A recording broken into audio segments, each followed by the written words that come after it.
പിന്നീട് പറയാനുള്ളത് strength of മെറ്റീരിയൽസിനെ കുറിച്ചാണ്, അല്ലെങ്കിൽ mechanics of solids. Mechanics of solids പാർട്ടിന്ന് 2020 നടന്ന 2 എക്സാമുകളാണ് PWD അതുപോലെ തന്നെ ഇറിഗേഷൻ. ഈ 2 എക്സാമുകൾക്കും PWD എക്സാമിന് ചോദിച്ച ക്വസ്റ്റ്യൻസ് ഏകദേശം 7 ക്വസ്റ്റ്യൻസ് ആണ്. അതുപോലെ ഇറിഗേഷൻ എക്സാമിന് ചോദിച്ച ക്വസ്റ്റ്യൻസ് 10 ക്വസ്റ്റ്യൻസ് ആണ്.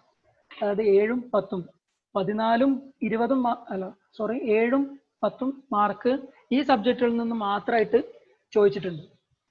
അപ്പോൾ ഈ 7 മാർക്ക് നമുക്ക് കിട്ടാന്ന് പറഞ്ഞു കഴിഞ്ഞാൽ നമ്മളെ റാങ്കിൽ അത് നല്ല രീതിയിൽ പ്രതിഫലിക്കും.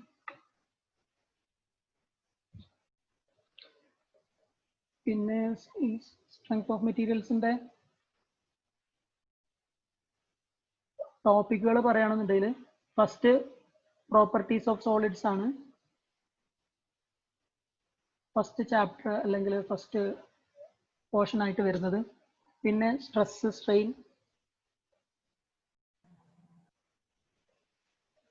അത് കഴിഞ്ഞ് വരുന്നത് BMD SFT, അതായത് bending moment and shear force. പിന്നെ bending stress and shear stress. Krishnaprasiddha mike mute ചെയ്യൂ. Bending stress. പിന്നീട് വരുന്നത് theories of failure and principal stress.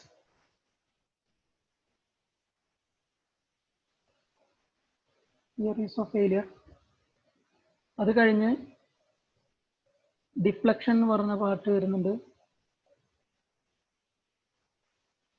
പിന്നെ ടോർഷൻ. അത് കഴിഞ്ഞ്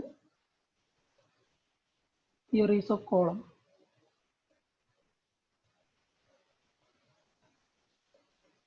പിന്നെ ഇതിൽ ഒരു ചെറിയ പാർട്ടായിട്ട് സ്പ്രിങ് അല്ലെങ്കിൽ തിൻ സിലിണ്ടേഴ്സ് വരും. പക്ഷെ അതൊന്നും ഇപ്പോൾ ലേറ്റസ്റ്റ് ആയിട്ട് ക്വസ്റ്റ്യൻസും ചോദിച്ച് കണ്ടിട്ടില്ല.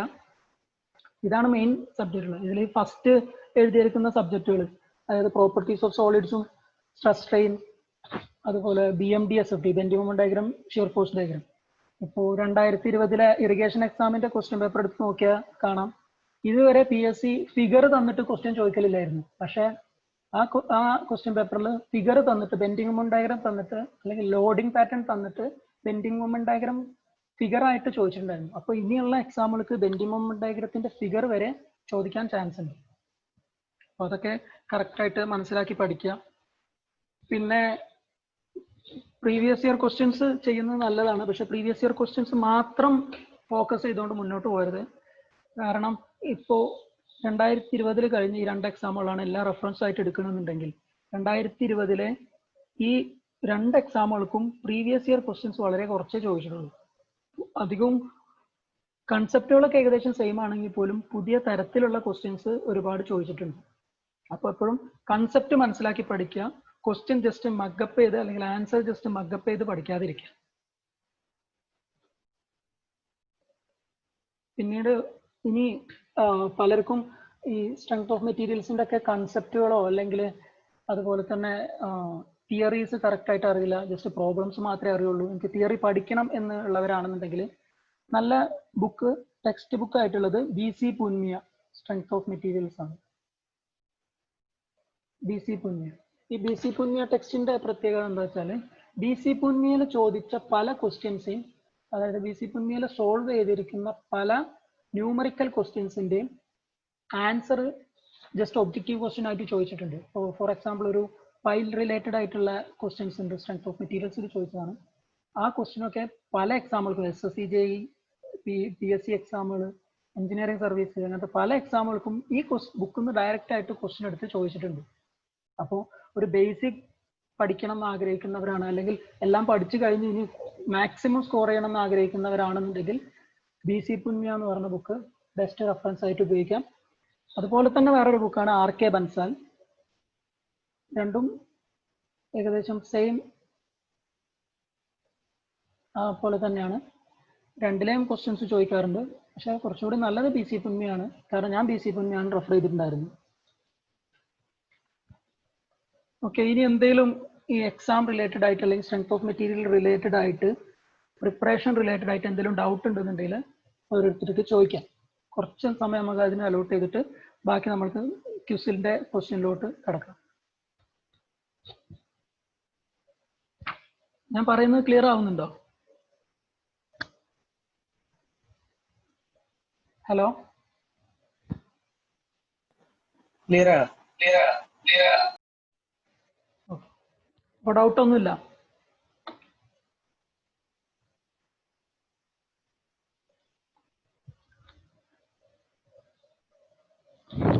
തിയറീസ് ഓഫ് ഫെയിലിയറിന്റെ എന്താണ് അറിയേണ്ടത് Kiran? Theories of ഫെയിലിയറിന്റെ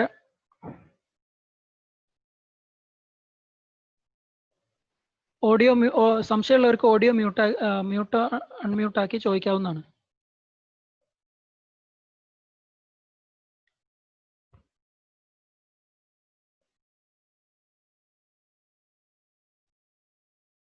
okay, theories of failure എന്ന് പറഞ്ഞു കഴിഞ്ഞാൽ ടോപ്പിക് ഇപ്പോൾ maximum principal stress theory, maximum principal strain theory, distortion energy theory, അങ്ങനത്തെ ഒരുപാട് തിയറീസ് ഉണ്ട് നമ്മൾ ഒരു മെറ്റീരിയലിന്റെ ഫെയിലിയറിനെ കുറിച്ച് പഠിക്കുന്നത്.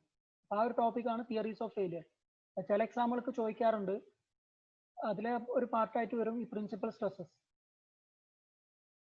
അപ്പോൾ ഈ മാക്സിമം ടഫ് ആക്കാൻ, ഒരു എക്സാം മാക്സിമം ടഫ് ആക്കാൻ ഉദ്ദേശിച്ചാണ് ഒരു ക്വസ്റ്റ്യൻ പേപ്പർ സെറ്റ് ചെയ്യുന്നുണ്ടെന്നുണ്ടെങ്കിൽ തിയറീസ് ഓഫ് ഫെയിലിയറിനൊക്കെ ക്വസ്റ്റ്യൻസ് എക്സ്പെക്ട് ചെയ്യാം. ന്യൂമറിക്കലൊക്കെ നല്ല രീതിയിൽ ഫ്രെയിം ചെയ്ത് ചോദിക്കാം.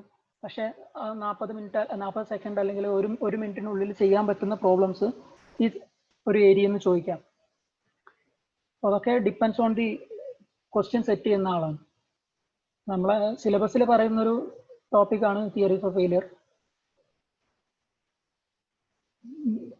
നമ്മൾ ബിടെക്കിന് അല്ലെങ്കിൽ ഗ്രാജുവേറ്റ് ലെവലിലൊക്കെ പഠിച്ചിട്ടുണ്ടാവും ഈ തിയറീസ് ഓഫ് ഫെയിലിയർ. പിന്നീട് യൂട്യൂബ് ലൈവിന്റെ കാര്യം എന്താ വെച്ച് കഴിഞ്ഞാൽ നമ്മൾ ഇത് റെക്കോർഡ് ചെയ്തിട്ട് അത് യൂട്യൂബിൽ അപ്ലോഡ് ചെയ്യാമെന്നാണ് വിചാരിക്കുന്നത്. കാരണം ഫസ്റ്റ് ടൈം ആയതുകൊണ്ട് എന്തെങ്കിലും എററോ അങ്ങനെ എന്തെങ്കിലും കാര്യങ്ങളുണ്ടോ എന്നൊക്കെ ചെക്ക് ചെയ്തിട്ട് വേണം നമുക്ക് യൂട്യൂബിലോട്ട് കിടക്കാൻ, അത് ലൈവ് യൂട്യൂബിൽ ചെയ്യുന്നതിന് വേണ്ടിയിട്ട്.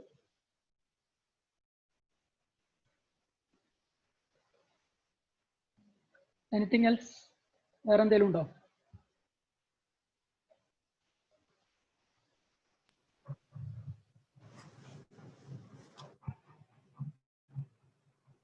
ഓക്കെ, അപ്പോൾ നമുക്ക് ഇന്നലത്തെ ക്വിസിന്റെ ഡിസ്കഷനിലോട്ട് പോകും.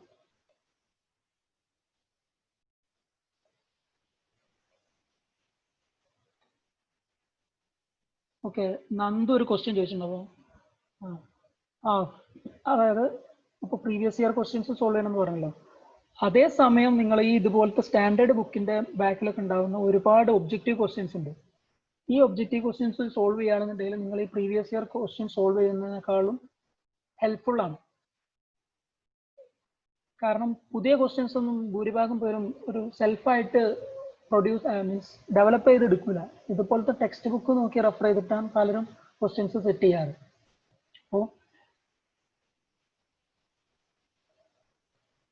അപ്പോൾ ഇതുപോലത്തെ ടോപ്പിക്കുകൾ അല്ലെങ്കിൽ ഇതുപോലത്തെ ബുക്കുകൾ റെഫർ ചെയ്യുന്നത് എപ്പോഴും ഒരു നല്ല കാര്യമായിട്ട് ഞാൻ കാണുന്നത്. അത് എനിക്ക് എല്ലാവരോടും സജസ്റ്റ് ചെയ്യാനുള്ളത് അത് തന്നെയാണ്. എപ്പോഴും ടെക്സ്റ്റ് ബുക്കുകളാണ് റെഫർ ചെയ്യേണ്ടത്. ടെക്സ്റ്റ് ബുക്കുകളിലുള്ള ലൈനുകൾ അതുപോലെ എടുത്ത് ചോദിച്ചിട്ടുണ്ട് പല എക്സാമുകൾക്കും. അത് മുമ്പ് കാണാത്തവർ അല്ലെങ്കിൽ അറ്റൻഡ് ചെയ്യുന്നവരാണെന്നുണ്ടെങ്കിൽ അവർക്ക് ഭയങ്കര ഡിഫിക്കൽട്ടായിട്ട് തോന്നുന്ന ക്വസ്റ്റ്യൻസ് എന്താണെന്ന് വെച്ചാൽ ഇത് ഈ ടെക്സ്റ്റ് ബുക്കിലെ ലൈൻസ് അതുപോലെ എടുത്ത് ചോദിക്കുന്ന ക്വസ്റ്റ്യൻസ് ആയതുകൊണ്ടാണ്. ഫോർ എക്സാമ്പിൾ പാർസീസിന്റെ കേസിലാണെന്നുണ്ടെങ്കിൽ reinforce limit state of design by PC Varghese, ആ ബുക്കിലുള്ള ഒരു സെന്റൻസ് അതുപോലെ എടുത്ത് എക്സാമിന് ചോദിച്ചിട്ടുണ്ട്. അങ്ങനെ ആ ബുക്ക് എന്നൊക്കെ പറഞ്ഞു കഴിഞ്ഞാൽ ആ ബുക്കിലുള്ള ഒരുപാട് ക്വസ്റ്റ്യൻസ് ഇതുപോലെ ചോദിക്കുന്നുണ്ട്. എപ്പോഴും ടെക്സ്റ്റ് ബുക്ക് റെഫർ ചെയ്യാൻ പറ്റുന്നവരാണെന്നുണ്ടെങ്കിൽ ടെക്സ്റ്റ് ബുക്ക് റെഫർ ചെയ്ത് തന്നെ പഠിക്കാം. ജസ്റ്റ് എന്നിട്ട് കുറച്ചുകൂടി നമ്മളെ കൺസെപ്റ്റുകളൊക്കെ ഓക്കെ ആണെന്നുണ്ടെങ്കിൽ പിന്നെയും പ്രീവിയസ് ഇയർ ക്വസ്റ്റ്യൻ ചെയ്യാതെ പുതിയ പുതിയ ടെസ്റ്റ് സീരീസുകൾ ഉണ്ടെന്നുണ്ടെങ്കിൽ അല്ലെങ്കിൽ ക്വസ്റ്റ്യൻ പേപ്പറുകൾ സോൾവ് ചെയ്ത് പഠിക്കുക, ടെസ്റ്റ് സീരീസുകൾ അറ്റൻഡ് ചെയ്ത് പഠിക്കുക. ഈ ടെസ്റ്റ് സീരീസുകളൊക്കെ അറ്റൻഡ് ചെയ്ത് പഠിക്കുമ്പോൾ നമ്മൾ ഒരുപാട് ടൈം മാനേജ്മെന്റ് അതുപോലത്തെ കാര്യങ്ങളൊക്കെ നമ്മൾ നല്ലപോലെ പഠിക്കും.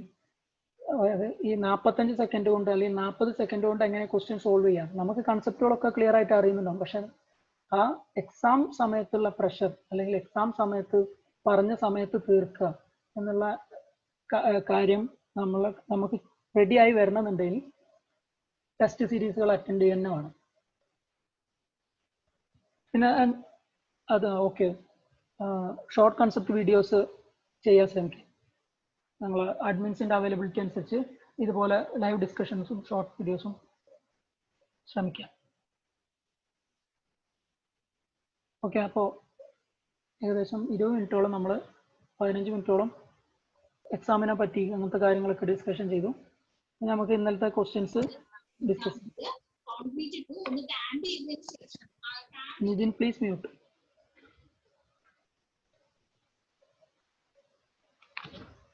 ഓക്കെ, ഇന്നലത്തെ first question.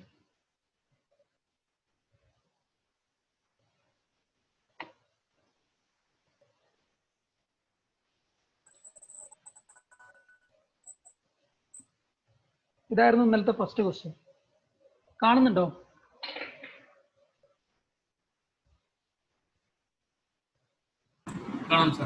Okay, first question. എല്ലാവരും ക്വസ്റ്റ്യൻസ് ഇന്നലെ അറ്റൻഡ് ചെയ്തിട്ടുണ്ടാവും വിചാരിക്കും, എല്ലാവരും ആൻസർ ചെയ്തിട്ടുണ്ടാവും വിചാരിക്കുന്നു. എങ്കിലും ഇതിന്റെ കുറച്ച് തിയറി കാര്യങ്ങളും അതുപോലെ തന്നെ ഇനി ഇത് ചോദിക്കുകയാണെന്നുണ്ടെങ്കിൽ വേറെ ഇതിന്റെ കുറച്ചുകൂടി വെറൈറ്റി ആയിട്ട് എങ്ങനെ ചോദിക്കാം, അല്ലെങ്കിൽ ഈ പാർട്ടിൽ നിന്ന് തന്നെ വേറെ വല്ല ക്വസ്റ്റ്യൻസ് വരും, അങ്ങനത്തെ കാര്യങ്ങളും കൂടി നമ്മൾ ഇതിന്റെ കൂടെ ഡിസ്കസ് ചെയ്തു പോകുന്നു. നമ്മൾ ഈ ഒരു ഡിസ്കഷൻ 1 മണിക്കൂറാണ് ഉദ്ദേശിക്കുന്നത്, അതായത് 7:30 മുതൽ 8:30 വരെ. ഇന്നിപ്പോൾ മാക്സിമം ഡിസ്കസ് ചെയ്യാൻ നോക്കാം, മാക്സിമം ക്വസ്റ്റ്യൻസ്. കാരണം നമുക്ക് ഒരു കമ്പ്യൂട്ടറിന്റെ മുന്നിലൊക്കെ ഇരുന്ന് പഠിക്കുന്ന സമയത്ത് മാക്സിമം 1 മണിക്കൂറൊക്കെ നമുക്ക് ആ ഫുൾ എഫിഷ്യൻസിയിൽ ഇരുന്ന് പഠിക്കാൻ കഴിയുള്ളൂ. അപ്പൊ അതുകൊണ്ട് മാക്സിമം 1 മണിക്കൂറാണ് നമ്മളെ ഡിസ്കഷൻ ടൈം ആയിട്ട് വെച്ചിട്ടുള്ളത്. ബാക്കിയുള്ളത് നാളെ നമ്മൾ ഡിസ്കസ് ചെയ്യും. The stress level below which a material has a high probability of not failing under reversal of stress is known as.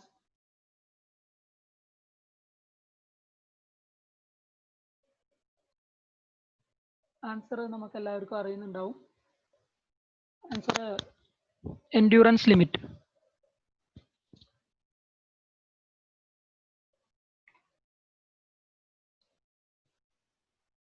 ഇതിന്റെ ആൻസർ ആണ് എൻഡ്യൂറൻസ് ലിമിറ്റ്. ഇനി കുറച്ച് എൻഡ്യൂറൻസ് ലിമിറ്റും അതുപോലെ തന്നെ ഫറ്റീഗ് റിലേറ്റഡ് ആയിട്ടാണ് എൻഡ്യൂറൻസ് ലിമിറ്റ് വരുന്നത്. അപ്പോൾ ഫറ്റീഗ് അതുപോലെ ക്രീപ്പ് ഈ കാര്യങ്ങളെ കുറിച്ചൊക്കെ ചെറിയൊരു ഡിസ്കഷൻ, അതിൽ നിന്നുള്ള ഒബ്ജക്റ്റീവ് ക്വസ്റ്റ്യൻസ് നമുക്ക് എങ്ങനെ സോൾവ് ചെയ്യാം എന്നുള്ള കാര്യമാണ് നോക്കുന്നത്. First one, fatigue. ഫറ്റീഗ് എന്ന് പറഞ്ഞു കഴിഞ്ഞാൽ നമ്മൾ റിപ്പീറ്റഡ് ആയിട്ട് ലോഡ് അപ്ലൈ ചെയ്ത് കഴിഞ്ഞ് മെറ്റീരിയൽ ഇപ്പോൾ millions of cycles same load തന്നെ അല്ലെങ്കിൽ റിപ്പീറ്റഡ് ആയിട്ട് ഒരേപോലെ ലോഡുകൾ അപ്ലൈ ചെയ്തിട്ട് മെറ്റീരിയലിന് വരുന്ന ഫെയിലിയറിനെ പറയുന്ന പേരാണ് ഫറ്റീഗ്. അപ്പോൾ ഈ ഫറ്റീഗ് റിലേറ്റഡ് ടേം ആണ് എൻഡ്യൂറൻസ് ലിമിറ്റ്. എൻഡ്യൂറൻസ് ലിമിറ്റ് എന്താന്ന് വെച്ച് കഴിഞ്ഞാൽ നമ്മൾ ഏതെങ്കിലും എല്ലാ മെറ്റീരിയലിനും ഒരു എൻഡ്യൂറൻസ് ലിമിറ്റ് വാല്യൂ ഉണ്ടാവും. നമ്മൾ ഈൽഡ് സ്ട്രെസ് എന്നൊക്കെ പറയുന്ന പോലെ തന്നെ എൻഡ്യൂറൻസ് ലിമിറ്റും ഒരു സ്ട്രെസ് വാല്യൂ ആണ്. അപ്പോൾ ആ സ്ട്രെസ് വാല്യൂ, അതായത് എൻഡ്യൂറൻസ് ലിമിറ്റിന് താഴെ എത്ര റിപ്പീറ്റഡ് ലോഡ്സ് നമ്മൾ അപ്ലൈ ചെയ്ത് കഴിഞ്ഞാലും ആ മെറ്റീരിയൽ ഫെയിൽ ആവില്ല, ഫറ്റീഗിൽ ഫെയിൽ ആവില്ല. അങ്ങനത്തെ ആ ലിമിറ്റിനെ പറയുന്ന പേരാണ് എൻഡ്യൂറൻസ് ലിമിറ്റ്. അപ്പോൾ ഈ എൻഡ്യൂറൻസ് ലിമിറ്റ് നമ്മൾ കണ്ടുപിടിക്കുന്നത് SN കർവ്, അതായത് stress versus number of cycles, അതായത് നമ്പർ ഓഫ് റിപ്പീറ്റഡ് ലോഡ്സ്, ഇങ്ങനെ ഒരു കർവിൽ നിന്നാണ് നമ്മൾ എൻഡ്യൂറൻസ് ലിമിറ്റ് വാല്യൂ കണ്ടുപിടിക്കുന്നത്. അതായത് y ആക്സിസിൽ എസും സ്ട്രെസ്, അതുപോലെ തന്നെ x ആക്സിസിൽ നമ്മൾ നമ്പർ ഓഫ് സൈക്കിൾസ്, എപ്പോഴും മില്യൺസ് അതുപോലെ 10⁶ ആ റേഞ്ചിലാണ് നമ്മൾ എപ്പോഴും സൈക്കിൾസ് പറയാം. പിന്നെ സ്റ്റീലിന് endurance limit for steel 186 MPa ആണ് മൈൽഡ് സ്റ്റീലിന്. ഇത് ജസ്റ്റ് ഓർത്തിരിക്കുക, കാരണം ഇൻ കേസ് എക്സാമിന് എനിക്ക് ചോദിക്കുകയാണ് approximate value of endurance limit for mild steel is 186 MPa. പിന്നെ അതുപോലെ ഇതൊന്നും ഫ്രെയിം ചെയ്യാൻ പറ്റുന്ന വേറൊരു ക്വസ്റ്റ്യൻ ആണ് endurance limit can determine by from SN curve. അപ്പോൾ അതിന് ഓപ്ഷൻ ആയിട്ട് വേറെ സ്ട്രെസ് സ്ട്രെയിൻ കർവ് ചോദിക്കാം. സ്ട്രെസ് സ്ട്രെയിൻ കർവ് എന്നല്ല കണ്ടുപിടിക്കുന്നത്, SN കർവ് വെച്ചിട്ടാണ്. ഫറ്റീഗ് മനസ്സിലായിട്ടുണ്ടാവും എന്ന് വിചാരിക്കുന്നു.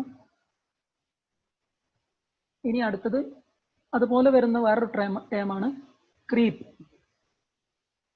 ക്രീപ്പ് എന്ന് പറഞ്ഞു കഴിഞ്ഞാൽ നമുക്കറിയാം, കോൺസ്റ്റന്റ് ലോഡിൽ കുറേ സമയം മെറ്റീരിയൽ ഉണ്ടാകുമ്പോൾ വരുന്ന സ്ട്രെയിനിങ് അല്ലെങ്കിൽ അതിന് വരുന്ന എലോങ്ങേഷൻ, ഇതിനെ പറയുന്ന പേരാണ് ക്രീപ്പ്.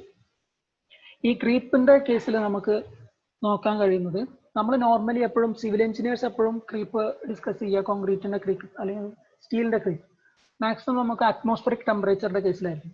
പക്ഷേ സ്ട്രെങ്ത് ഓഫ് മെറ്റീരിയൽസിന്റെ കേസിൽ നോക്കുകയാണെന്നുണ്ടെങ്കിൽ അവർ മെക്കാനിക്കലിന്റെ പാർട്ടായിട്ടും വരും.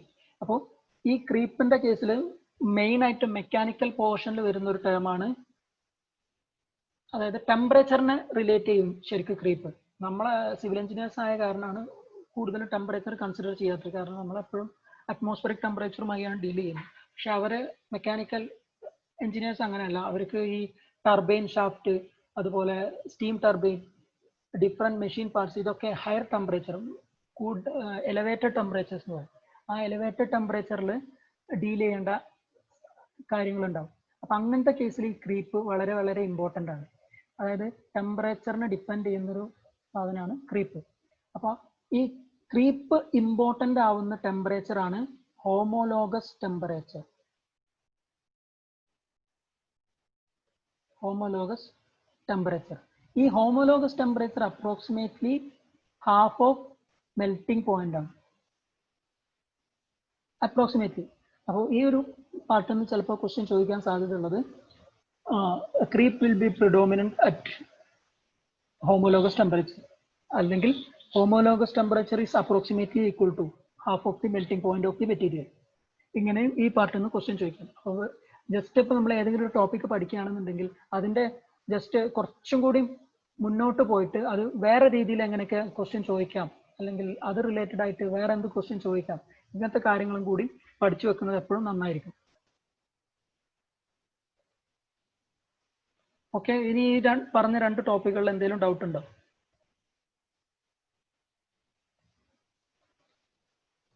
Endurance limit, fatigue, creep, homologous temperature, SN curve, ഇതുപോലെ ഏതെങ്കിലും ടോപ്പിക്, ഈ പറഞ്ഞ ടോപ്പിക്കുകളിൽ എന്തെങ്കിലും ഡൗട്ട് ഉണ്ടോ? സർ, SN കർവ് ഒന്നുകൂടെ പറയോ? ഓക്കെ,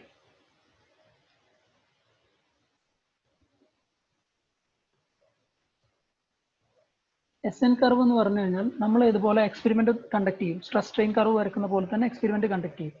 ആ എക്സ്പെരിമെന്റിൽ Y ആക്സിസ് നമ്മൾ സ്ട്രെസ്, X ആക്സിസിൽ നമ്മൾ number of cycles. Four example, ഒരു ബീം ഉണ്ട്, അതിൽ സെയിം ലോഡ് ഇങ്ങനെ ഒരു സൈക്ലിക് ആയിട്ട് അപ്ലൈ ചെയ്യണം. സൈക്ലിക് ലോഡ് അറിയാലോ? എക്സാമ്പിൾ പറയുകയാണെന്നുണ്ടെങ്കിൽ ടർബൈൻ ഷാഫ്റ്റിൽ വരുന്ന റൊട്ടേഷൻ നമുക്കൊരു സൈക്ലിക് ആണെന്ന് പറയാം. സൈക്ലിക് ആയിട്ട് റൊട്ടേറ്റ് ചെയ്യുന്നു. അപ്പൊ അതുപോലെ സൈക്ലിക് ആയിട്ടുള്ള ലോഡ് വരുന്ന കേസിൽ നമ്മൾ കൺസിഡർ ചെയ്യുന്നതാണ് ഫറ്റീഗ്. അപ്പൊ ആ ഫറ്റീഗ് കണ്ടെത്താൻ വേണ്ടിയിട്ട് ഈ എൻഡ്യൂറൻസ് ലിമിറ്റിന് താഴെ നമ്മൾ എത്ര number of cycles load apply ചെയ്ത് കഴിഞ്ഞാലും മെറ്റീരിയലിന് ഫറ്റീഗ് ഫെയിലിയർ സംഭവിക്കില്ല. അപ്പൊ ആ ലിമിറ്റ് എത്രയാണെന്ന് കണ്ടെത്തുന്നത് നമ്മളൊരു ഡിസൈൻ എഞ്ചിനീയർ എന്നുള്ള ലെവലിൽ നമ്മളുടെ ബാധ്യതയാണ്. അപ്പൊ അത് കണ്ടെത്തുന്നതിന് വേണ്ടിയിട്ട് ഉപയോഗിക്കുന്ന ടെക്നിക്കാണ് SN കർവ്. അപ്പൊ ആ SN കർവ് പ്ലോട്ട് ചെയ്തിട്ട് നമ്മൾ എൻഡ്യൂറൻസ് ലിമിറ്റ് എത്രയാണെന്നുള്ളത് കണ്ടെത്തും. നമ്മൾ അത്രയും ഡീറ്റെയിൽഡ് ആയിട്ട് പഠിക്കണമെന്നില്ല. SN കർവ് എന്തിനാണ് ഉപയോഗിക്കുന്നത് എന്ന് വെച്ച് കഴിഞ്ഞാൽ ഫറ്റീഗിന്റെ കേസിൽ എൻഡ്യൂറൻസ് ലിമിറ്റ് കണ്ടെത്തുന്നതിന് വേണ്ടിയിട്ടാണ്. അതിൽ സ്റ്റീലിന്റെ എൻഡ്യൂറൻസ് ലിമിറ്റ് എന്ന് പറയുന്ന വാല്യൂ ആണ് 186 MPa. Okay, okay sir.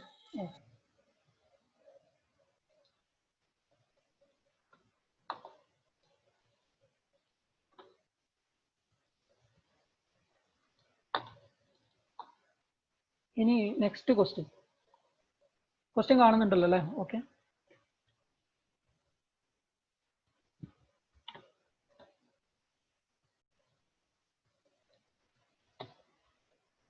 Question answer. For a non-linear elastic isotropic, for a linear elastic isotropic material, the number of independent elastic constants is. Answer രണ്ടാണ്. എല്ലാവർക്കും അറിയുന്നുണ്ടാവും, ബേസിക് കൺസെപ്റ്റുകൾ അറിയുന്ന എല്ലാവർക്കും അറിയുന്നുണ്ടാവും.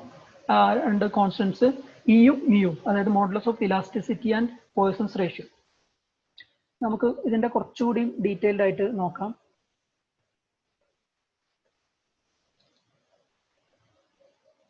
അതായത് ഫസ്റ്റ് നമ്മൾ അറിയേണ്ടത് ഹോമോജീനിയസ് മെറ്റീരിയൽ, അതുപോലെ isotropic material, anisotropic material, orthotropic material. Homogeneous material എന്ന് പറഞ്ഞു കഴിഞ്ഞാൽ ഒരു മെറ്റീരിയൽ അതിൻ്റെ ഏത് പോയിന്റ് എടുത്ത് നോക്കിയാലും അതിലെ ഇലാസ്റ്റിക് പ്രോപ്പർട്ടീസ് സെയിം ആയിരിക്കും. അതായത് ഇപ്പോൾ ഈ ഒരു പോർഷനിൽ ഞാൻ ഇലാസ്റ്റിക് പ്രോപ്പർട്ടി അനലൈസ് ചെയ്തു, അതുപോലെ തന്നെ ഈ ഒരു പോർഷനിലെ ഇലാസ്റ്റിക് പ്രോപ്പർട്ടീസ് അനലൈസ് ചെയ്തു, ഈ ഒരു പോർഷനിൽ അനലൈസ് ചെയ്തു. ഈ എല്ലാ പോയിന്റിലെയും ഇലാസ്റ്റിക് പ്രോപ്പർട്ടീസ് സെയിം ആയിരിക്കും. അങ്ങനത്തെ മെറ്റീരിയലിന് പറയുന്ന പേരാണ് ഹോമോജീനിയസ് മെറ്റീരിയൽസ്. Homogeneous materials. അടുത്ത മെറ്റീരിയലാണ് ഐസോട്രോപിക്. കാരണം നമ്മൾ ഫ്രീക്വൻ്റ് ആയിട്ട് എല്ലാ കേസിലും കേൾക്കുന്നതാണ് ഹോമോജീനിയസ് ഐസോട്രോപിക്.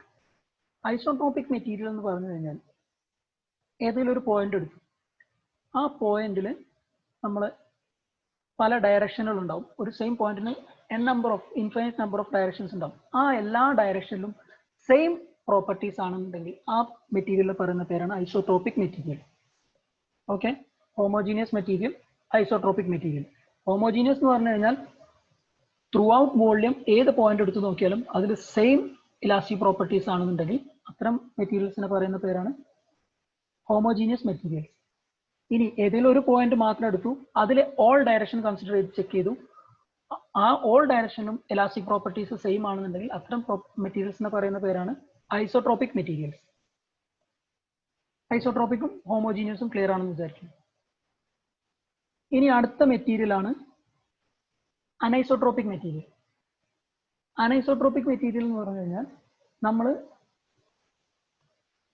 ഏതെങ്കിലും ഒരു പോയിന്റ് കൺസിഡർ ചെയ്തു, ആ പോയിന്റിൽ പല ഡയറക്ഷൻസ് ഉണ്ടാവും, ആ ഓരോ ഡയറക്ഷനിലും ഓരോ പ്രോപ്പർട്ടി ആയിരിക്കും. അത്തരം മെറ്റീരിയൽസിനെ പറയുന്ന പേരാണ് അനൈസോട്രോപിക് മെറ്റീരിയൽസ്. അതായത് ഫോർ എക്സാമ്പിൾ ഈ ഡയറക്ഷനിൽ ഒരു പ്രോപ്പർട്ടി ആയിരിക്കും, ഈ ഡയറക്ഷനിൽ വേറൊരു പ്രോപ്പർട്ടി ആയിരിക്കും, ഈ ഡയറക്ഷനിൽ വേറൊരു പ്രോപ്പർട്ടി ആയിരിക്കും, ഈ ഡയറക്ഷനിൽ വേറൊരു പ്രോപ്പർട്ടി ആയിരിക്കും. അങ്ങനെ through out infinite number of ഡയറക്ഷനിൽ ഇൻഫൈനൈറ്റ് നമ്പർ ഓഫ് പ്രോപ്പർട്ടീസ്. അടുത്തത് ഓർത്തോട്രോപിക് മെറ്റീരിയൽ. ഓർത്തോട്രോപിക് മെറ്റീരിയൽ എന്ന് പറഞ്ഞു കഴിഞ്ഞാൽ നമ്മൾ 3 ആക്സിസ് മാത്രമേ കൺസിഡർ ചെയ്യുന്നുള്ളൂ. അതായത് 3 മ്യൂച്വലി പെർപെൻഡിക്കുലർ ആക്സിസ്. ആ 3 മ്യൂച്വലി പെർപെൻഡിക്കുലർ ആക്സിസിൽ ഡിഫറെന്റ് പ്രോപ്പർട്ടീസ് ആണ്. അപ്പോൾ നമുക്ക് പറയാം ഓർത്തോട്രോപിക് മെറ്റീരിയൽ എന്ന് പറയുന്നത് അനൈസോട്രോപിക് മെറ്റീരിയലിന്റെ ഒരു സബ്സെറ്റ് ആണ്. പക്ഷെ നമ്മളെ point of consideration just 3 mutually perpendicular axis മാത്രമാണ്. അങ്ങനത്തെ മെറ്റീരിയൽസിനെ പറയുന്ന പേരാണ് orthotropic material. Wood is an example of orthotropic material. Steel നമ്മൾ ഐസോട്രോപിക് മെറ്റീരിയൽ ആയിട്ടാണ് കൺസിഡർ ചെയ്യാറ്. യഥാർത്ഥത്തിൽ അങ്ങനെ ആയിക്കൊള്ളുന്നില്ല. പിന്നെ ഹോമോജീനിയസ് മെറ്റീരിയൽ. അപ്പോൾ ഇതിൽ ഹോമോജീനിയസും ഐസോട്രോപിക്കും അനൈസോട്രോപിക്കും ഓർത്തോട്രോപിക്കും ഒക്കെ മനസ്സിലായിട്ടുണ്ടാവും എന്ന് വിചാരിക്കുന്നു. ഓക്കെ ആണോ?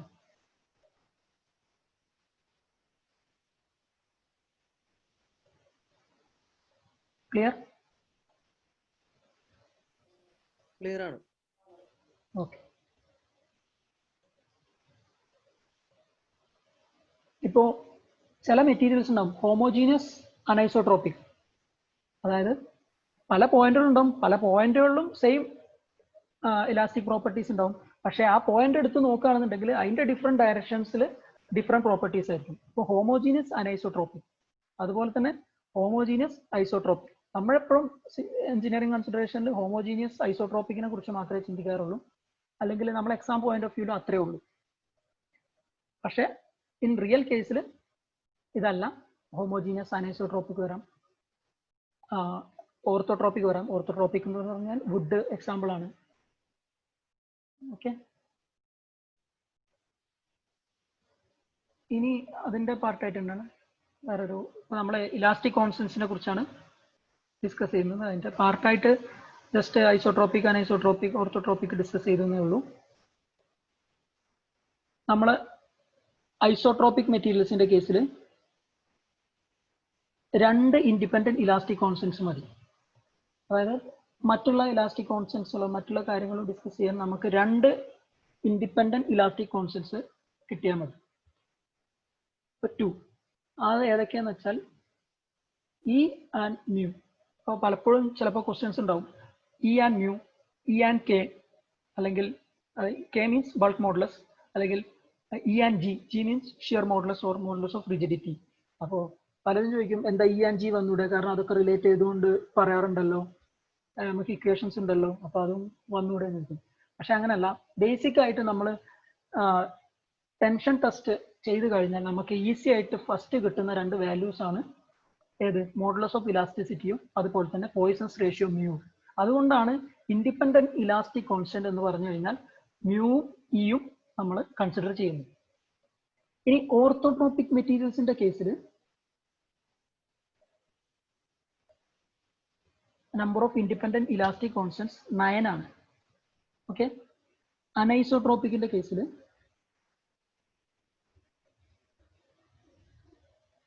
ഐസോട്രോപിക്കിന്റെ കേസിൽ 21 ആണ്. അതായത് 2, 9, 21. Isotropic 2, orthotropic 9, anisotropic 21. പിന്നെ ഇത് ഏതൊക്കെയാണെന്നൊന്നും നമ്മൾ ഡിസ്കസ് ചെയ്യേണ്ട, അതൊക്കെ ഹയർ ലെവൽ കാര്യങ്ങളാണ്. അതൊന്നും എക്സാമിന് ചോദിക്കാൻ ചാൻസ് വളരെ കുറവാണ്. ഈ നമ്പേഴ്സ് വളരെ ഇമ്പോർട്ടൻ്റ് ആണ്. നമ്പേഴ്സ് എത്ര എണ്ണം ഓർത്ത് വെച്ച് പഠിക്കുക. Isotropic 2, orthotropic 9, anisotropic 21. Okay. Any doubt? Sir അത് ഇയും മ്യൂ എന്തുകൊണ്ടാണ് ഇൻഡിപെൻഡന്റ് ആയിട്ട് എടുത്തത്? അത് രണ്ടും ഇയും മ്യൂ എന്ന് പറഞ്ഞു കഴിഞ്ഞാൽ ഇയും മ്യൂ നമുക്ക് സിമ്പിൾ ടെൻസൈൽ ടെസ്റ്റ് ഇല്ലേ, മൈൽഡ് സ്റ്റീലിന്റെ അല്ലെങ്കിൽ ഏതെങ്കിലും മെറ്റീരിയലിന്റെ ടെൻസൈൽ ടെസ്റ്റ് ചെയ്ത് കഴിഞ്ഞാൽ നമുക്ക് ഇയും മ്യൂവും ഈസി ആയിട്ട് ഡിറ്റർമൈൻ ചെയ്യാൻ പറ്റും. പക്ഷെ ഷിയർ മോഡുലസ് ടെസ്റ്റ് ചെയ്യാന്നെങ്കിൽ ഷിയർ ടെസ്റ്റ് ചെയ്യണം, കുറച്ചും കൂടി ഡിഫിക്കൽട്ടാണ്. പക്ഷെ ബൾക്ക് മോഡുലസും അതിലും ഡിഫിക്കൽട്ടാണ്. അപ്പോൾ നമുക്ക് ഈസി ആയിട്ട് ചെയ്യാൻ പറ്റുന്ന ഒരു ടെസ്റ്റ് ടെൻഷൻ ടെസ്റ്റ് ആണ്. ടെൻഷൻ ടെസ്റ്റിൽ നമുക്ക് ഒബ്റ്റെയിൻ ചെയ്യുന്ന 2 വാല്യൂസ് ആണ് ഇയും മ്യൂവും. ഓക്കെ ആണ്? ഡൗട്ട്. ഇൻഡിപെൻഡന്റ് ഇലാസ്റ്റിക് കോൺസ്റ്റൻസ് അല്ലേ ചോദിച്ചത്? അപ്പോൾ ഡിപെൻഡന്റ് എന്ന് പറയുമ്പോൾ 4 - 2 അങ്ങനെയാണ് എടുക്കേണ്ടത്, ബാക്കി ടോട്ടലി 4 ഇല്ലേ, അങ്ങനെയാണ് എടുക്കേണ്ടത്? അത് 4 എന്ന് പറഞ്ഞു കഴിഞ്ഞാൽ നമ്മളെ ഈ ഒരു കേസിൽ മാത്രമാണ്, ഏത് ഐസോട്രോപിക്കിന്റെ കേസിൽ. മറ്റേത് വന്നു കഴിഞ്ഞാൽ നമുക്ക് E1, E2, E3 അങ്ങനെ പറഞ്ഞ ഒരുപാട് കോൺസ്റ്റന്റുകൾ വരും. 4 - 2 എന്ന് പറഞ്ഞെടുക്കണ്ട. മെയിൻ ആയിട്ട് നമുക്ക് ഇതുപോലെ 2 കോൺസ്റ്റന്റ് കിട്ടിയാലേ ബാക്കിയുള്ള കോൺസ്റ്റന്റ് നമുക്ക് റിലേറ്റ് ചെയ്യാൻ പറ്റുള്ളൂ. ഐസോട്രോപിക്കിന്റെ കേസിൽ ഓക്കെ 4 എണ്ണം. ഓക്കെ, മനസ്സിലായോ? ഐസോട്രോപിക്കിന്റെ കേസിൽ 4 എണ്ണേ ഉള്ളൂ. അനൈസോട്രോപിക്കിന്റെ കേസിൽ 21 അല്ലെങ്കിൽ അതിന്റെ അബവ് നമ്മൾ കൺസിഡർ ചെയ്യുന്നതിനനുസരിച്ച് മാറും. അപ്പോൾ ഐസോട്രോപിക്കിന്റെ കേസിൽ 2 ഇൻഡിപെൻഡന്റ് ഇലാസ്റ്റിക് കോൺസ്റ്റന്റ്, അത് modulus of elasticity and poisons ratio. Okay, next question.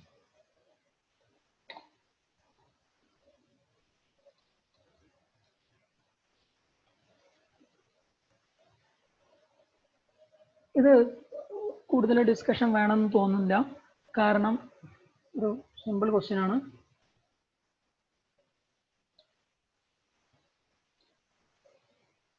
The material in which large deformation is possible before the failure or rupture is termed as ductile material. കാരണം ductile മെറ്റീരിയലിന്റെ ഒരു description തന്നെ അതാണ്, large deformation possible ആണ് ductile material. Brittle material എന്ന് പറഞ്ഞു കഴിഞ്ഞാൽ yield point കഴിഞ്ഞു ഉടനെ തന്നെ അത് ഫെയിൽ ആവും. കൂടുതലായിട്ട് ലോഡ് എടുത്ത് അല്ലെങ്കിൽ ഒരുപാട് റിസർവ് സ്ട്രെങ്ത് അതിനുണ്ടാവില്ല. അങ്ങനത്തെ മെറ്റീരിയലാണ് ബ്രിട്ടിൽ മെറ്റീരിയൽ. ഡക്റ്റൈൽ മെറ്റീരിയലിന് എക്സാമ്പിൾ നമുക്കറിയാം മൈൽഡ് സ്റ്റീൽ. ബ്രിട്ടിൽ മെറ്റീരിയലിന് എക്സാമ്പിൾ കാസ്റ്റ് അയൺ, അതുപോലെ കോൺക്രീറ്റ്. ഇതൊക്കെ ബ്രിട്ടിൽ മെറ്റീരിയലിന് എക്സാമ്പിൾ ആണ്. ഇതിന് കൂടുതൽ ഡിസ്കഷൻ എന്തെങ്കിലും ഡൗട്ട് അങ്ങനെ എന്തെങ്കിലും റിലേറ്റഡ് ഉണ്ടോ?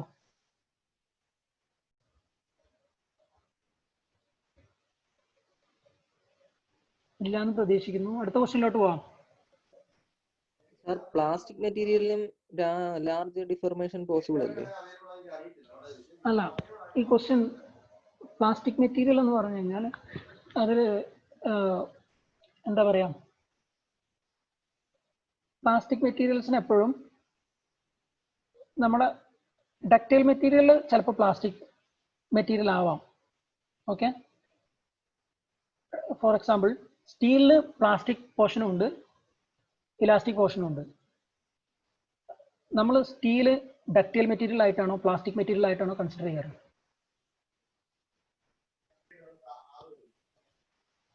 ഡക്റ്റൈലാണ്. അതിന്റെ കാരണം എന്താ?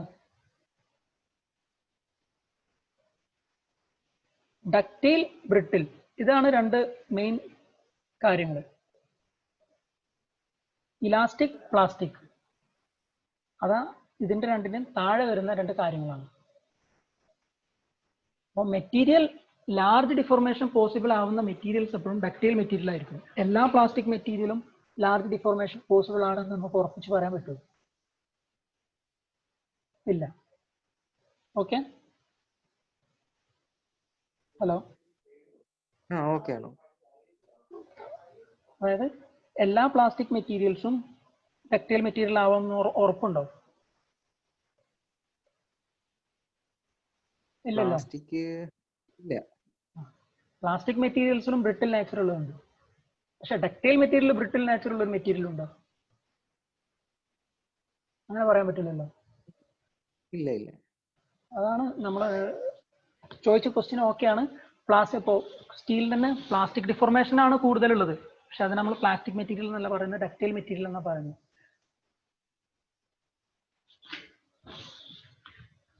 അതിന്റെ കാരണം ഇതാണ്. മെയിനായിട്ട് മെറ്റീരിയൽ നമ്മൾ ക്ലാസിഫൈ ചെയ്തിരിക്കുന്നത് ഡക്റ്റൈൽ മെറ്റീരിയൽ, ബ്രിട്ടിൽ മെറ്റീരിയൽ. അതിൽ ഡക്റ്റൈൽ മെറ്റീരിയലിനാണ് കൂടുതലായിട്ട് ലാർജ് ഡിഫോർമേഷൻ പോസിബിൾ ആയിട്ട്. പ്ലാസ്റ്റിക് മെറ്റീരിയലിന് ലാർജ് ഡിഫോർമേഷൻ 100% പോസിബിൾ അല്ല എന്നല്ല, പോസിബിൾ ആവുന്ന മെറ്റീരിയൽസ് ഉണ്ട്, പോസിബിൾ അല്ലാത്ത മെറ്റീരിയൽസ് ഉണ്ട്. ഓക്കെ, പ്ലാസ്റ്റിക് മെറ്റീരിയലിലും ഫെയിലിയർ സംഭവിക്കാമല്ലോ സാർ? ഫെയിലിയർ സംഭവിക്കാം. അത് അതല്ല, ലാർജ് ഡിഫോർമേഷൻ പോസിബിൾ ആവുന്ന മെറ്റീരിയൽസ് ഡക്റ്റൈൽ മെറ്റീരിയൽ. നിങ്ങൾ ചോദിച്ച ക്വസ്റ്റ്യൻ ലാർജ് പ്ലാസ്റ്റിക് മെറ്റീരിയൽസിലും ലാർജ് ഡിഫോർമേഷൻ പോസിബിൾ അല്ലേ? അങ്ങനെയല്ലേ ചോദിച്ചത്? എല്ലാ പ്ലാസ്റ്റിക് മെറ്റീരിയൽസിലും ലാർജ് ഡിഫോർമേഷൻ പോസിബിൾ അല്ല, പക്ഷെ എല്ലാ ഡക്റ്റൈൽ മെറ്റീരിയൽസിലും ലാർജ് ഡിഫോർമേഷൻ പോസിബിൾ ആണ്. ഓക്കെ, എല്ലാ പ്ലാസ്റ്റിക് മെറ്റീരിയൽസും ലാർജ് ഡിഫോർമേഷൻ പോസിബിൾ ആണോ? അല്ല. പക്ഷെ എല്ലാ ഡക്റ്റൈൽ മെറ്റീരിയൽസിലും ലാർജ് ഡിഫോർമേഷൻ പോസിബിൾ ആണോ? അതെ. ഓക്കെ ആണോ? ക്ലിയർ ആണോ?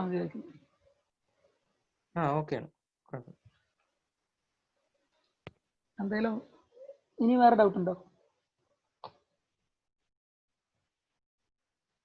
അല്ലെങ്കിൽ നമുക്ക് അടുത്ത ക്വസ്റ്റ്യൻ ഉണ്ടോ?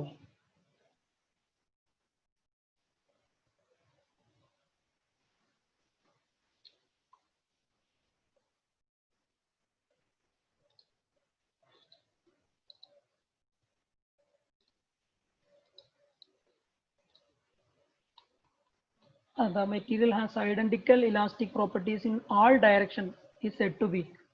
നമ്മൾ നേരത്തെ ഡിസ്കസ് ചെയ്ത ഈ പോയിന്റുകളൊക്കെ ഐസോട്രോപിക്. കൂടുതൽ ഡിസ്കഷൻ വേണ്ടെന്ന് തോന്നുന്നു. Answer isotropic. ഓക്കെ അല്ലേ?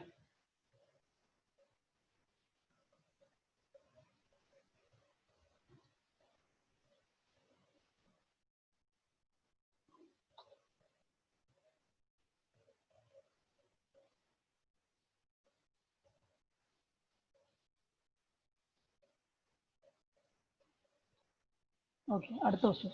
In a mild steel specimen subjected to tensile test cycle, the elastic limit in tension is raised and the elastic limit in compression is lowered.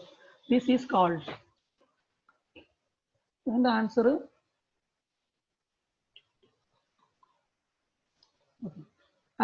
ബോഷിങ്ങർ effect. അതായത് ഈ ഒരു property കണ്ടുപിടിച്ചത് German സയന്റിസ്റ്റായ ബോഷിങ്ങർ എന്ന് പറഞ്ഞ ആളാണ്. അപ്പോൾ അദ്ദേഹം കണ്ടുപിടിച്ച എഫക്റ്റ് ആണ് ബോഷിങ്ങർ എഫക്റ്റ്. അതിനെക്കുറിച്ച് ചെറിയൊരു ഡിസ്കഷൻ, കൂടുതൽ ഡീറ്റെയിൽഡ് ആയിട്ട് വേണ്ട, ചെറിയൊരു ഡിസ്കഷൻ. എന്താണെന്ന് വെച്ചാൽ, ഇപ്പോൾ നമ്മൾ ടെൻഷൻ ടെസ്റ്റ് അറിയാം. അപ്പോൾ ഈ ടെൻഷൻ ടെസ്റ്റ് നമ്മളൊരു റിപ്പീറ്റഡ് ആയിട്ട് അല്ലെങ്കിൽ സൈക്ലിക് പ്രൊസീജിയർ ആയിട്ട് കണ്ടിന്യൂ ചെയ്ത് പോവുകയാണ്. അപ്പം അങ്ങനെ കണ്ടിന്യൂ ചെയ്ത് പോകുന്ന സമയത്ത്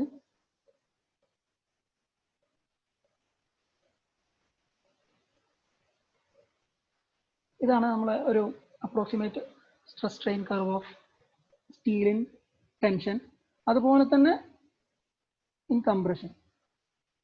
ഓക്കെ, അപ്പോൾ നമ്മളിവിടെ എത്തി സമയത്ത് അൺലോഡ് ചെയ്ത് തിരിച്ചു വന്ന് ഈ എക്സ്പെരിമെന്റിൽ നടന്ന കാര്യമാണ് ഞാൻ പറയുന്നത്. എക്സ്പെരിമെന്റിൽ ഇദ്ദേഹം കണ്ടെത്തിയ കാര്യം, മുമ്പുണ്ടായിരുന്ന ഇലാസ്റ്റിക് ലിമിറ്റ് ഇൻ കംപ്രഷൻ അത് പുതിയ കേസിൽ കുറഞ്ഞു.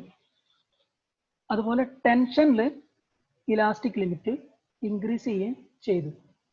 ഇങ്ങനെ സൈക്ലിക് ആയിട്ട് ടെൻസൈൽ ടെസ്റ്റ് കണ്ടക്ട് ചെയ്ത സമയത്ത് ആ ഫൈൻഡിങ് കണ്ടെത്തിയത് ബോഷിങ്ങർ ആണ്. ഈ എഫക്റ്റിനെ പറയുന്ന പേരാണ് ബോഷിങ്ങർ എഫക്റ്റ്. നോർമൽ ടെൻസൈൽ ടെസ്റ്റ് അല്ലെങ്കിൽ നോർമൽ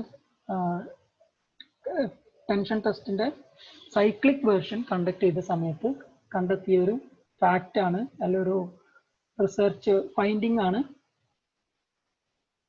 കംപ്രഷൻ ഉണ്ടാവുന്ന ഇലാസ്റ്റിക് ലിമിറ്റ് കുറയുകയും അതുപോലെ തന്നെ ടെൻഷൻ ഉണ്ടാവുന്ന ഇലാസ്റ്റിക് ലിമിറ്റ് കൂടുകയും ചെയ്യുന്നത്. ഈ എഫക്റ്റിനെ പറയുന്ന പേരാണ് ബോഷിങ്ങർ എഫക്റ്റ്. ഇത് ഒരു പ്രീവിയസ് ഇയർ ESC ക്വസ്റ്റ്യൻ ആണ്. പിന്നെ ഇതൊരു തിയറി ക്വസ്റ്റ്യൻ ആയതുകൊണ്ട് വരുന്ന എക്സാമുകൾക്ക്, ചിലപ്പോൾ കേരള PSC എക്സാമുകൾക്കോ വേറെ ഏതെങ്കിലും എക്സാമുകൾക്ക് ചോദിക്കാം. ഓക്കെ, ഡൗട്ട് ഒന്നുമില്ലല്ലോ? ഇപ്പൊ പറഞ്ഞത് എന്തെങ്കിലും കൺഫ്യൂഷൻ ഉണ്ടോ?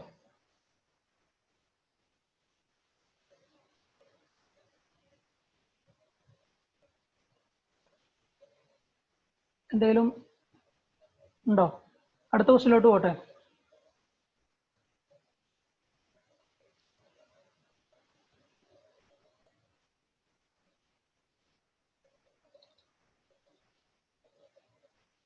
അടുത്തതൊരു പ്രോബ്ലം ആണ്. A steel cube of volume 8000 centimeter cube subjected to all round stress of 1330 kilogram per centimeter square. Bulk modulus of the material is 1.33 into 10 power 6 kilogram per centimeter square. The volumetric change is. ഇതാണ് question. ഈ question നമുക്ക് solve ചെയ്യാൻ നോക്കാം.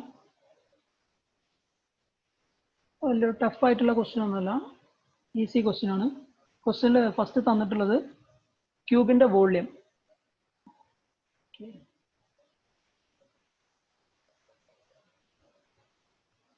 ക്യൂബിന്റെ volume V is equal to 8000 cc.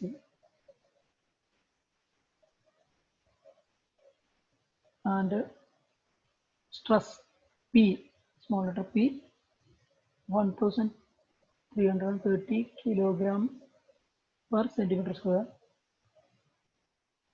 And the bulk modulus K is equal to 1.33 into 10 raised to 6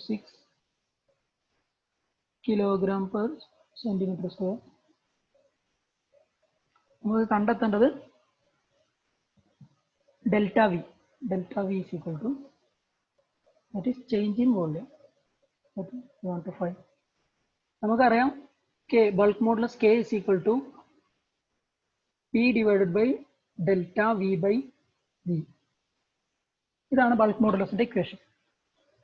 അപ്പോൾ ഇവിടെ P തന്നിട്ടുണ്ട്, K തന്നിട്ടുണ്ട്, V തന്നിട്ടുണ്ട്. നമുക്ക് കണ്ടെത്തേണ്ടത് delta. So delta V by V is equal to P by K, which is equal to P by K is given 1330 divided by 1.33 into 10 raised to 6. So delta V is equal to 1330 divided by 1.33 into 10 raised to 6 into 8000 cc. നമുക്ക് solve ചെയ്യുമ്പോൾ 1.33 into 10 raised to 3 1330 divided by 1000 into 8000. Solve ചെയ്യുമ്പോൾ നമുക്ക് answer 8 cc. Simple question ആണ്. Doubt എന്തെങ്കിലും ഉണ്ടോ?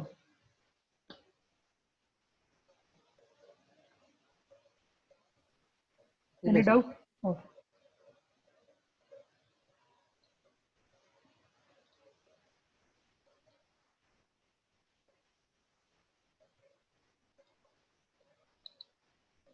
അപ്പൊ answer 8 cc option A. അടുത്തത് poisons ratio related ആയിട്ടുള്ള ക്വസ്റ്റ്യൻ ആണ്. A bar of diameter 30 mm is subjected to a tensile load such that measured extension on gauge length of 200 mm is 0.09 mm and the change in diameter is 0.0045 mm. The Poisson's ratio will be. Answer എല്ലാവർക്കും കിട്ടിയിട്ടുണ്ടാവും. നമുക്ക് ചെയ്ത് നോക്കാം. ക്വസ്റ്റ്യനിൽ തന്നിട്ടുള്ളത് diameter of bar d is equal to 30 mm, change in diameter 0.0045 mm, gauge length L is equal to 200 mm, change in length L is equal to 0.09 mm. നമുക്കറിയാം Poisson's ratio is equal to lateral strain divided by longitudinal strain. ഒരു negative symbol ഉണ്ട്. അതെന്തിനാന്ന് വെച്ച് കഴിഞ്ഞാൽ ഒരു ഡയറക്ഷനിൽ normal engineering മെറ്റീരിയൽസിന് ഒരു ഡയറക്ഷനിൽ ടെൻസൈൽ സ്ട്രെയിൻ ആണെന്നുണ്ടെങ്കിൽ ഓപ്പോസിറ്റ് ഡയറക്ഷനിൽ കംപ്രസീവ് സ്ട്രെയിൻ ആണ്. അത് നള്ളിഫൈ ചെയ്ത് പോസിറ്റീവ് ആവാക്കാൻ വേണ്ടിയിട്ട് മ്യൂവിൻ്റെ വാല്യൂവിൽ ഒരു നെഗറ്റീവ് സിമ്പൽ ഇട്ടിട്ടുണ്ട്. പോയ്സൺസ് റേഷ്യോനെ കുറിച്ചുള്ള ഡീറ്റെയിൽ ആയിട്ടുള്ള ഒരു എക്സ്പ്ലനേഷൻ യൂട്യൂബിലുണ്ട്, നിങ്ങളുടെ ചാനലിൽ നോക്കിയാൽ മതി. അപ്പോൾ ഇവിടെ ഈ ലാറ്ററൽ എന്ന് പറയുന്നത് അതായത് ചേഞ്ച് ഇൻ ഡയമീറ്റർ, ലാറ്ററൽ ഡയറക്ഷനിലാണ് ഡയമീറ്ററിന് ചേഞ്ച് വരുന്നത്. അത് delta D by D which is equal to 0.0045 divided by 30. Longitudinal strain which is equal to delta L by L is equal to 0.09 divided by 200.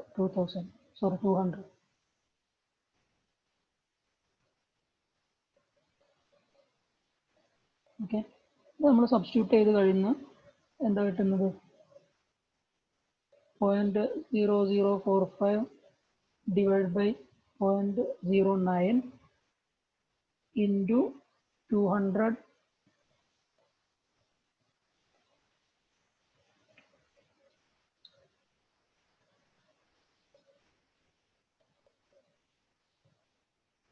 20.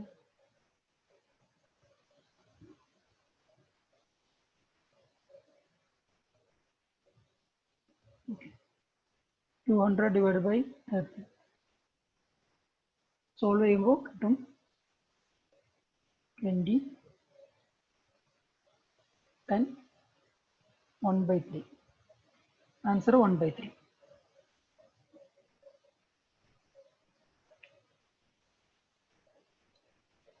Okay, ഈ question doubt എന്തെങ്കിലും ഉണ്ടോ? Okay, അപ്പോൾ അടുത്ത ക്വസ്റ്റ്യനിലോട്ട് പോവാം.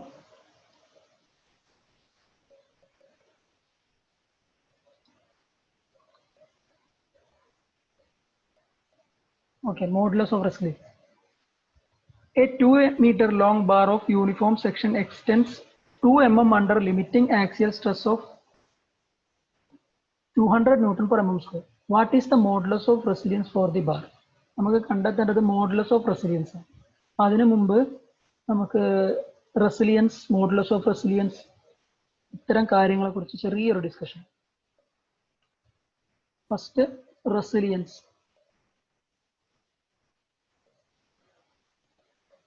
നമ്മൾ അറിയാം ഏതൊരു മെറ്റീരിയലും ലോഡ് അപ്ലൈ ചെയ്ത് കഴിഞ്ഞാൽ സ്ട്രെയിൻ ഉണ്ടാവും. അതായത് എക്സ്റ്റേണൽ വർക്ക് ഡണ്ണ് ലോഡ് ചെയ്യും. അപ്പോൾ ഇന്റേണലായിട്ട് എനർജി സ്റ്റോർ ചെയ്യുന്നത് in the form of strain energy. ആ strain energy within elastic limit ആണെന്നുണ്ടെങ്കിൽ ആ സ്ട്രെയിൻ എനർജിനെ പറയുന്ന പേരാണ് resilience. strain energy stored within elastic limit is known as resilience. നമുക്ക് ഒരു സ്ട്രെസ് സ്ട്രെയിൻ കർവ് വരച്ചാൽ ഈസി ആയിട്ട് മനസ്സിലാവും. ഇതാണ് സ്ട്രെസ് സ്ട്രെയിൻ കർവ് എന്ന് വിചാരിക്കും. സപ്പോസ് ഇതാണ് ഇലാസ്റ്റിക് ലിമിറ്റ്. ഇതാണ് ഇലാസ്റ്റിക് ലിമിറ്റ്. ഒരു മെറ്റീരിയലിന് നമ്മൾ ഈ ഇലാസ്റ്റിക് ലിമിറ്റിൽ വെച്ചിട്ട് ലോഡ് അപ്ലൈ ചെയ്തു. അപ്പം ആ സമയത്ത് ഉണ്ടാവുന്ന എനർജിനെ പറയുന്ന പേരാണ് റെസിലിയൻസ്.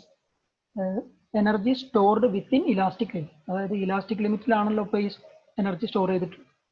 അതിനെ പറയുന്ന പേരാണ് റെസിലിയൻസ്.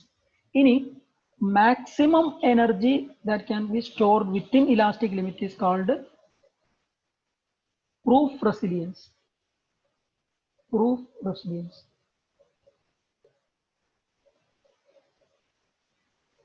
അതായത് മാക്സിമം ഇലാസ്റ്റിക് ലിമിറ്റിൽ മാക്സിമം എത്ര എനർജി സ്റ്റോർ ചെയ്യാൻ പറ്റുമോ ആ എനർജിനെ പറയുന്ന പേരാണ് പ്രൂഫ് റെസിലിയൻസ്. ഇനി next one, modulus of resilience.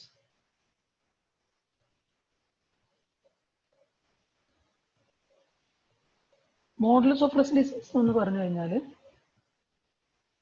Proof resilience per unit volume. The maximum energy that can be stored within elastic limit per unit volume is called modulus of resilience. മൂന്നും തമ്മിലുള്ള difference മനസ്സിലായോ? എന്തെങ്കിലും doubt ഉണ്ടോ?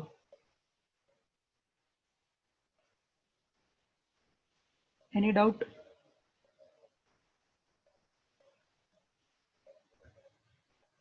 ഇല്ല എന്ന് വിചാരിക്കുന്നു.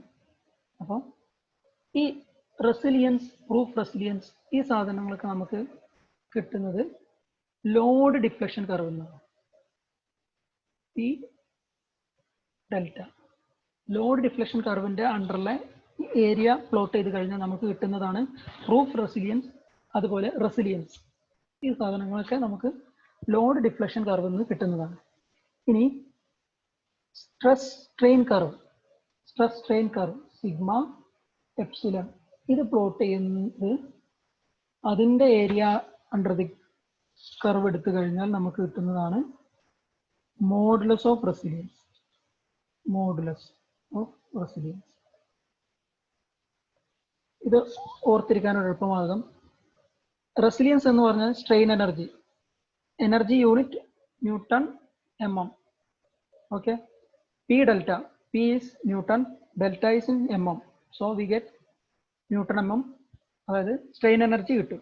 P delta കർവിന്റെ അണ്ടറിൽ സ്ട്രെയിൻ എനർജി കിട്ടും. ജസ്റ്റ് യൂണിറ്റ് നോക്കിയാൽ മാത്രം മതി.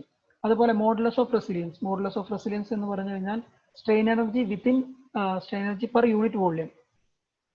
Strain energy per unit volume. അത് നമുക്ക് മോഡുലസ് ഓഫ് റെസിലിയൻസ് എഴുതുന്നത് sigma square divide by 2e. Strain എനർജിന്റെ equation, strain energy is equal to sigma square by 2e into volume of the member or bar. Volume of the bar, volume of the object, anything. അപ്പോൾ strain energy per unit volume എന്ന് പറഞ്ഞു കഴിഞ്ഞാൽ നമുക്ക് modulus of resilience sigma square by 2e. Sigma square by 2e ഈ area under the stress strain curve ചെയ്ത് കഴിഞ്ഞാൽ നമുക്ക് modulus of resilience കിട്ടും. നിങ്ങൾ ഇൻഡിവിജ്വൽ ആയിട്ട് യൂണിറ്റ് ചെക്ക് ചെയ്ത് നോക്കുക, കറക്റ്റ് ആണോ എന്ന് വെരിഫൈ ചെയ്യുക. എന്തെങ്കിലും ഡൗട്ട് ഉണ്ടോ? Any doubt?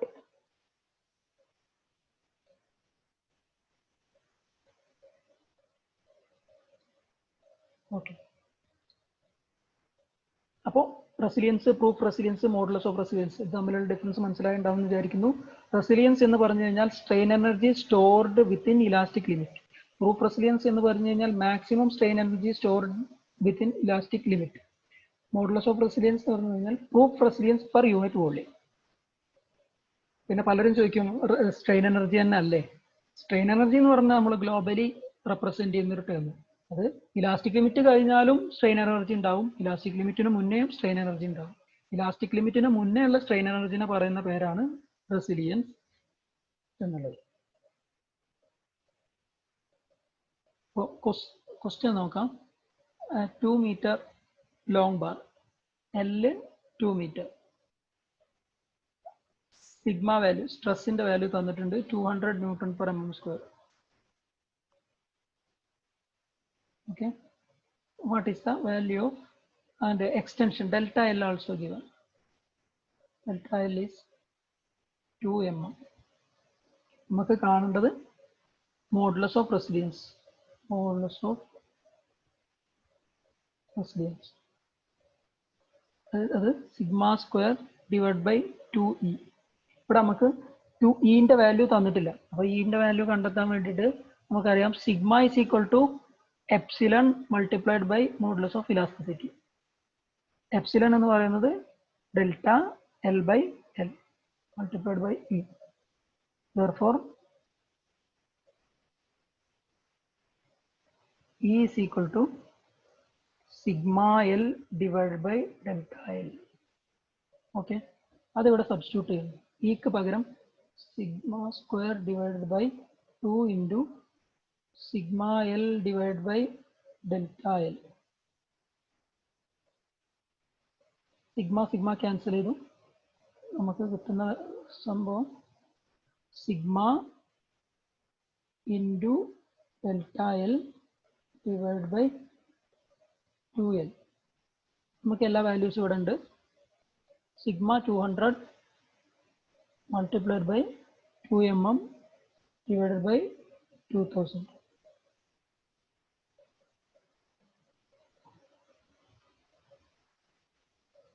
സോറി, ഇത് ചെറിയൊരു 200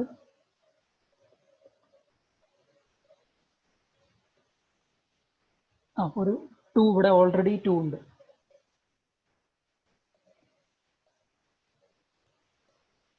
ടു എൽ അല്ലേ, 2 മൾട്ടിപ്ലൈഡ് ബൈ 2000.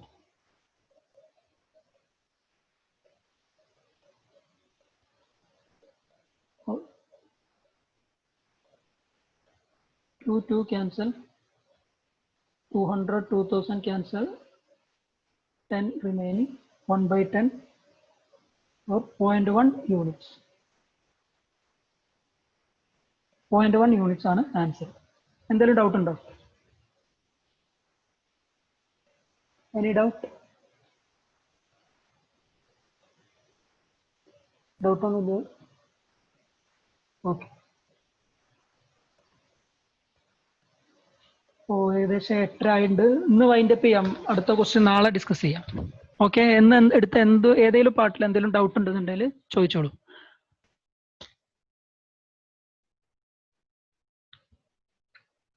എന്തെങ്കിലും ഡൗട്ട് ഉണ്ടോ? നാളെ ഇതേ സമയത്ത് ബാക്കിയുള്ള ക്വസ്റ്റ്യൻസ് ഡിസ്കസ് ചെയ്യാം. നാളെ ഇൻട്രൊഡക്ഷൻ ഒന്നുമില്ല, അപ്പോൾ ഡയറക്റ്റ് ക്വസ്റ്റ്യൻ സോൾവ് ചെയ്യുന്നതായിരിക്കും.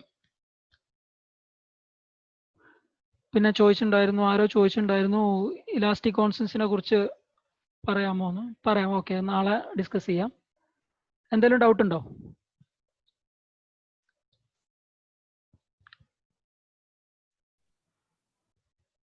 ഓക്കെ, അപ്പോൾ നാളെ കാണാം.